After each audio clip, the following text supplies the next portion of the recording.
Welcome to the PreSnap Podcast presented by LineStar. All things fantasy football, plus some prop betting as well. We'll have your touchdown calls today for the Divisional Round of the NFL playoffs and your best bets if you're playing daily fantasy. Alongside Tyler Weeman, I'm Shannon Somerville. Tyler, we've got some great games on the slate today on Saturday. And the whole weekend is taken up by football. Gotta love that. Saturday, we've got the Chiefs hosting the Jaguars. And I know you're disappointed this game is in Kansas City because we don't get to see the Jaguars mascot dancing around in a Speedo. Sorry to disappoint you, Tyler. Big bummer. The next game is in the city of brotherly love in Philadelphia, where the Eagles are hosting the Giants. Then on Sunday, we've got the Bengals and the Bills meeting in Buffalo. Temps in the 20s there. Nice football weather. And then we go to San Francisco, where the 49ers are hosting the Cowboys. Got a wild weekend ahead of us. It is a really good slate of games. It's going to be really fun to watch.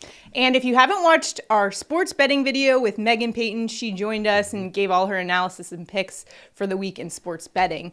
Now we'll get into daily fantasy, though, and Tyler's going to break it all down for us on some of the best plays, where you should pay up, where are some potential value plays. We'll get into that. We'll go by position here. We'll start off with the quarterback position. No surprise who's topping off the list that maybe you should pay up for is Patrick Mahomes, who's likely the MVP for the season, averaging over 300 passing yards per game. In fact, he had 331 yards passing the last time he faced the Jacksonville Jaguars back in Week 10. And when you look at this Jags team, one of their weaknesses is, in fact, their secondary. They rank 30th in pass defense DVOA. Given that, Tyler, how do you rank Patrick Mahomes for fantasy purposes? Yeah, I think Mahomes is just the most likely to have a huge ceiling type game here. And that's really what we need to win a big tournament here. It's the highest game total of the day. He had of the weekend. He had 4 touchdowns versus them in Week 10. They ranked 28th, allowing over 250 yards passing a game, allow over 1.6 touchdowns a game. So I think there's a lot to like with Mahomes. Right. That Jacksonville game in Week 10 was actually kind of a signature win. You may kind of remember it because Mahomes threw to 4 different receivers for those 4 touchdowns and kind of said to the rest of the league, hey, we're good without Tyreek Hill. We can do just fine. Patrick Mahomes is talented enough on his own. Now you've got Patrick Mahomes in the playoffs at Arrowhead on a week of rest. I just don't see how the Jacksonville Jaguars are going to be able to stop him, which is great if you have him on your fantasy team this week. Next up, we'll take a look at the running back position, and Christian McCaffrey is primed for a big game going up against the Dallas Cowboys, though. Tough defense. CMC is averaging 112 total yards per game.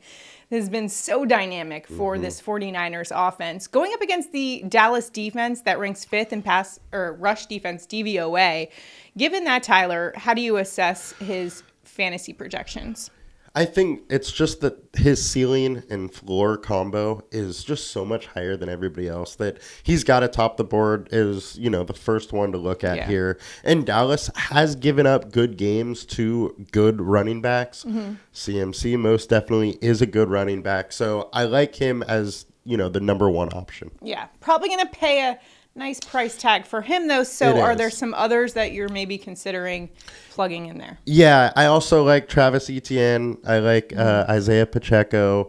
And then Miles Sanders. I think Miles Sanders is a really interesting one. Over the last few weeks, we saw Philadelphia had kind of a 3-headed backfield. Yeah. But I'm not totally sure if it's because they were trying to rest Sanders a little bit for the playoffs or if that's how they're moving. So if they're moving that way, then some of those, Boston Scotts or Kenneth Gainwell are interesting.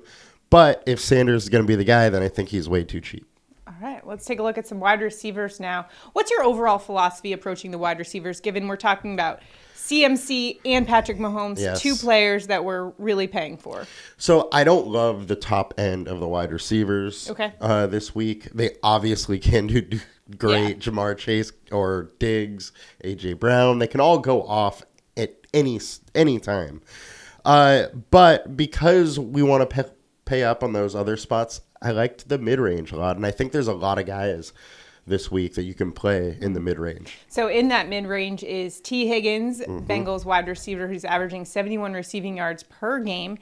He had 37 last week for Baltimore, so a bit of a quiet week for him, going up against a Buffalo pass defense that's good. They ranked 9th in pass defense DVOA. However, T. Higgins has the ability to put up triple digits in receiving yards.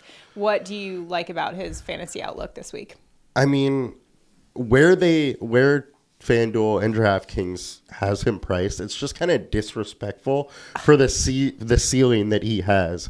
You know, he can have just as big of games as Jamar Chase and A.J. Brown and all those guys. He's in a decent matchup. Buffalo ranks 31st, allowing 1.3 touchdowns to the wide receiver a game.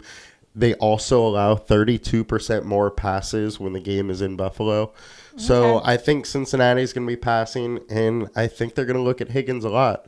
As far as a defense, if you're Buffalo, you want to stop Chase first. Yeah, I'm excited for that game in Buffalo for sure. It's going to be a fun one. It could be the most interesting of the weekend. I know a lot of attention is going to be paid to that 49ers-Cowboys game. It's a small spread of the weekend, but that Bengals-Bills game, man, I'm getting my popcorn. And I know we're on the East Coast, but I'm going to have my popcorn at 9 a.m., okay? Hey, that's fine.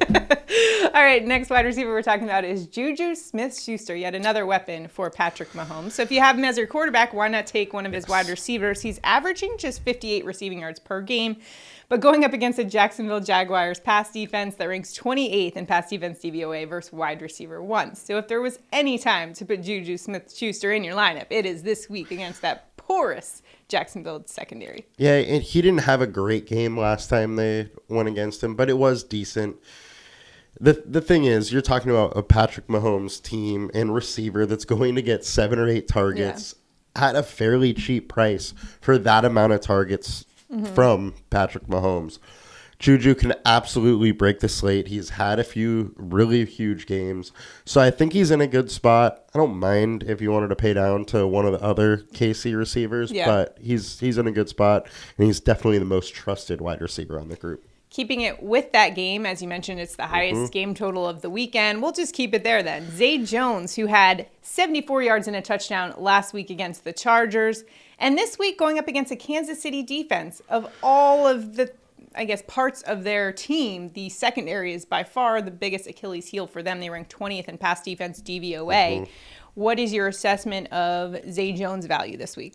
So I like the Jaguars wide receivers as a whole. I really like Kirk. However, he's just priced a lot higher than Zay Jones.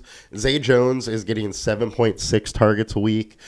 Christian Kirk, 7.8 targets. So with the 0.2 target difference, and you're talking about $1,100 or $1,300 salary difference, I think it's just probably a little smarter to save the salary. That money can go elsewhere.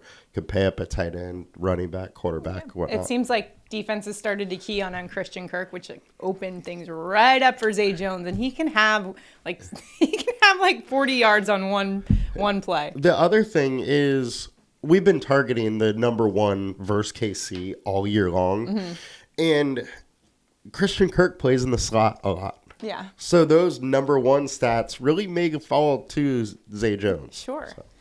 Next up, Giants wide receiver Richie James averaging 37.5 receiving yards per game this year. Just 31 yards last week against the Minnesota Vikings. And he's going up against a really tough pass defense. The Philadelphia Eagles rank 1st in pass defense DVOA. What do you like about this play? So Giants wide receivers worked great for us last week. I want to go back to the well here, but I think Slayton is going to be getting the toughest coverage. After Hodgins' really big week last week, his price went up significantly. James is still super cheap, and he's getting a lot of targets. Our next play, we're looking at tight end Travis Kelce, averaging 79 receiving yards per game this season. That's tops among all tight ends in the league. This week, he's got a very favorable matchup going up against the Jacksonville Jaguars, who rank dead last in pass defense DVOA versus the opposing team's tight ends. What is your assessment of his value and price tag? Yeah, he can absolutely give you the points. He is likely going to be the highest owned player on this slate, but it's for good reason. He's in an absolute smash spot. The one thing here to consider is that if you play Kelce and he has his big games, Mahomes also has 30-plus games on those days. So if you're going to play Kelce, you got to use Mahomes as your quarterback also. Absolutely. Nice little stack there. Yeah. Anybody else you're targeting?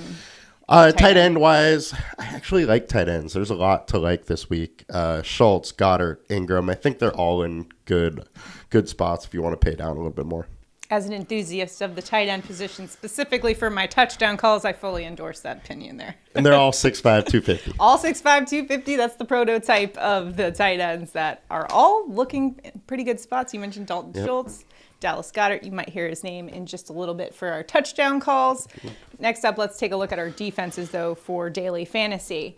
Which defenses should people be targeting here this weekend?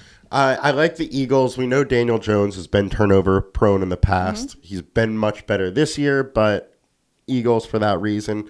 And then the last game, the 49ers versus Cowboys. I like both defenses. Mm-hmm. I think one of those defenses will have a decent game. Dak Prescott throws a lot of interceptions. Brock Purdy's still a rookie. It's the best defense he's faced.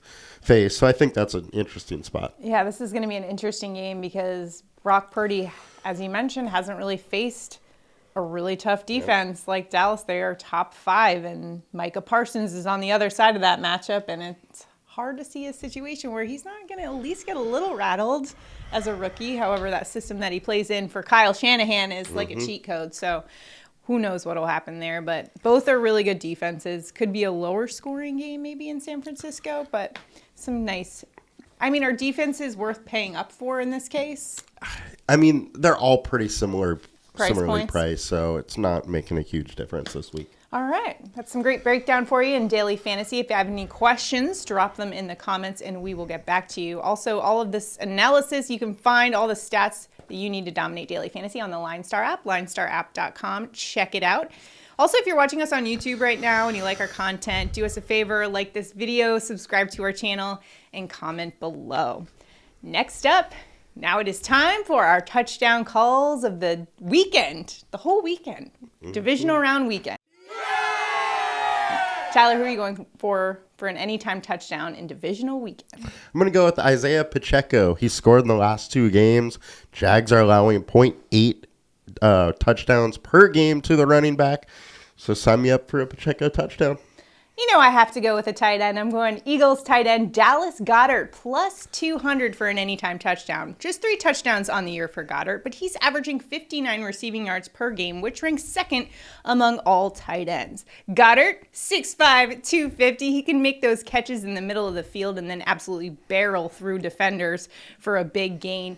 Going up against the Giants this weekend, they are 31st in pass defense DVOA versus opposing teams' tight ends. We saw it unfold last week. TJ Hawkinson for the Vikings had 129 receiving yards.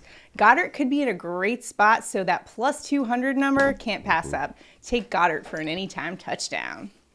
The tight ends have not failed me. They have not. Dawson Knox, Dalton Schultz, Kelsey, who else? Kittle. Yeah. Kittle was one. So you've been on a roll. All right. I'll take it. Mm-hmm. All right. That's going to do it for us today in our daily fantasy preview of the divisional round. If you have any questions or comments, drop them below. Remember to check out linestarapp.com. And if you haven't already, make sure to check out our props videos. We've got the 5 best player prop bets for this weekend on both Prize Picks and Underdogs. Make sure to check out those videos. And also, we broke down the weekend for sports bettors with Megan Payton, so those videos are up as well. Make sure you sign up for our notifications so you know when these videos are coming out as well. Good luck to you this weekend. Let's go win some money. Get the takedown this weekend. Mm-hmm. All right, we'll see you guys next time. Have a good one. Have a good one, guys. Bye.